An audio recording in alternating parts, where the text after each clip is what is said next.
Big boss Marathi season 6च्या घरात nomination task झालेला आहे. तुम्ही जर प्रोमो बघितला असेल तर तुम्हाला माहीतच असेल. तर या प्रोमोवरून आपल्याला एक समजलं की रोशनदादा भजनकर हे नॉमिनेट झालेले आहे. थांबून जाता इथंच. आता याच्यासमोर तुम्हाला समजावण्यासाठी मला नॉमिनेशन टास्क एक्सप्लेन करावा लागेल.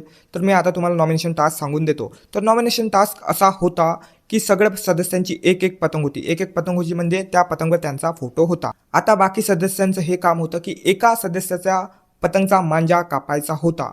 आणि ज्या पतंगचा मांजा काटला म्हणजे तो सदस्य अपात्र आहे. आता अपात्रची डेफिनेशन म्हणजे त्या शोमध्ये त्यांचं कॉन्ट्रीब्युशन कमी आहे किंवा त्या शोमध्ये त्यांना नाही यायला पाहिजे. आता मी एपिसोड तर नाही बघितला आणि तुम्ही पण नाही बघितला, तर तुम्हाला नाही माहीत की काय डेफिनेशन आहे. शो आल्यावर म्हणजे एपिसोड आल्यावर आपल्याला सगळं माहीत पडून जाणार. आता समोर एका प्रोमोवरून आपल्याला हे समजलं की सोनाली राऊतने रोशनदादा भजनकरला नॉमिनेट केलं. नॉमिनेट झाल्यावर रोशनदादा भजनकर थोडेसे आपल्याला दुःखी दिसले आणि त्याने सोनाली राऊतला काहीतरी म्हटलं, ते लिहिणं मी विसरलो, पण मी एक लाईन लिहिली त्यांची की शहराच्या माणसाचं काम हेच आहे की दुसऱ्याच्या पोटावर लाद देऊन वरतं जाणं. आता हे लाईन त्यांनी कशी बोलली, कोणत्या इंटेन्शनने बोलली, कोणत्या भावने बोलली हे आपल्याला नाही माहीत. समोर का बोललं, मागं का बोललं हे पण नाही माहीत. आणि बिग बॉसचे एडिटर प्रोमो कसे कट करतात हे आपल्याला माहीत आहे, म्हणजे कशी एडिटिंग करतात.